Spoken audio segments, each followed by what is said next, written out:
Teriakan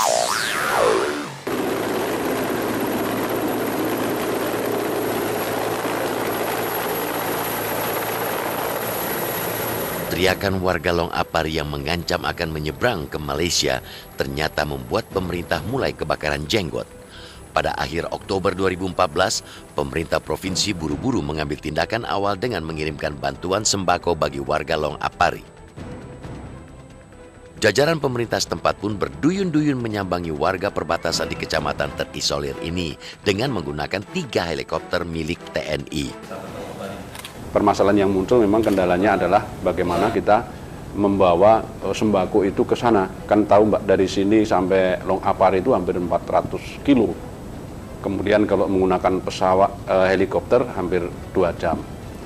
Saya melapor kepada Panglima TNI untuk izin menggunakan kendaraan pesawat terbang, dalam hal ini helikopter Mi-17 untuk mengangkut sembako itu. Nah, dari 15 ton kita terbawa 4 ton. Kemudian yang 11 ton tetap melalui jalur Sungai Mahakam. Jadi intinya di Kecamatan Long Apari itu terjadi kelangkaan sembako selama 6 bulan kemarau, maka Sungai Mahakam turun menjadi 1,5 meter. Nah, padahal di satu sisi transportasi atau urat nadi dari mulai Samarinda ke Long Apari itu kan itu Mbak. Nah, ini yang menyebabkan mereka terisolir. Dengan adanya bakti sosial maupun dorongan logistik maupun bakti sosial kesehatan itu, memang kita menyadari tidak menyelesaikan beberapa masalah di sana, tapi paling tidak ada beberapa masalah yang kita selesaikan, yakni kebutuhan mendasar, yakni makan. Persoalan transportasi, khususnya jalan darat inilah yang selama ini menjadi iming-iming pihak Malaysia kepada masyarakat di sini. Tahun 2010 silam, tokoh adat dan warga Long Apari sebenarnya telah bersepakat untuk membuat jalan tembus dari desa Long Apari di hulu Sungai Mahakam menuju desa Long Singot di Sarawak, Malaysia. Maklum saja, 2 desa antar negara ini hanya dipisahkan jarak 40 km saja. Hanya saja, memang medannya cukup sulit karena kontur tanahnya berbukit-bukit. Taruhkan dulu, tetapi tidak diizinkan dari orang kita dari Indonesia karena belum ya. Orang kita maksudnya pemerintah atau adat, warga atau bagaimana? Dari pihak pemerintah. Nah, kalau kita seperti orang di Berau di Nonokan itu kan sudah tembus. Itu memang petingginya yang menangani. Tapi kita ini belum bisa. Harus kita tunggu dari atas dulu. Disetujui tidak? Karena kalau mereka bikin jalan sudah jelas kayu kiri kanan itu dipungut kan. Nah itu makanya pemerintah ini keberatan.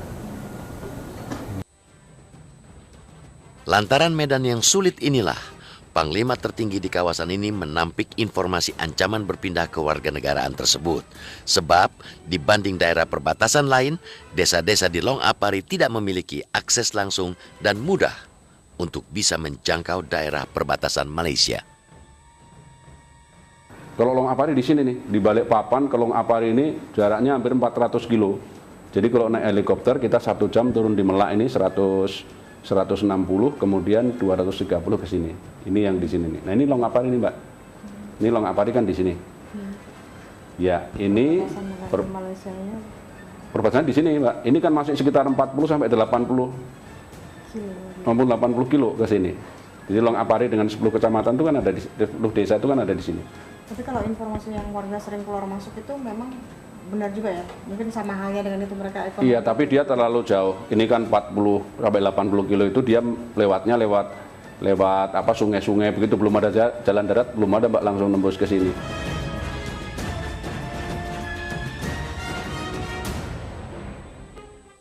Daerah perbatasan adalah pintu gerbang dari wilayah NKRI tercinta.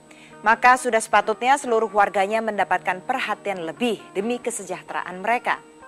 Sebab kedaulatan negara tidak semata-mata ditentukan oleh tingginya benteng pengamanan teritorial, namun juga urusan perut dan kesejahteraan rakyat. Pemirsa masih penasaran seperti apa kondisi masyarakat desa Long Apari, wilayah Indonesia yang lebih mesra dengan negara tetangga Malaysia? Tim Realitas telah menyusuri desa paling ujung di hulu Sungai Mahakam tersebut di mana masyarakatnya bahkan harus menguras kocek hingga 20 juta rupiah untuk turun membeli pasokan sembako. Simak lanjutan episode ini di Rabu mendatang. Saya Andini Effendi bersama tim Realitas. Sampai jumpa.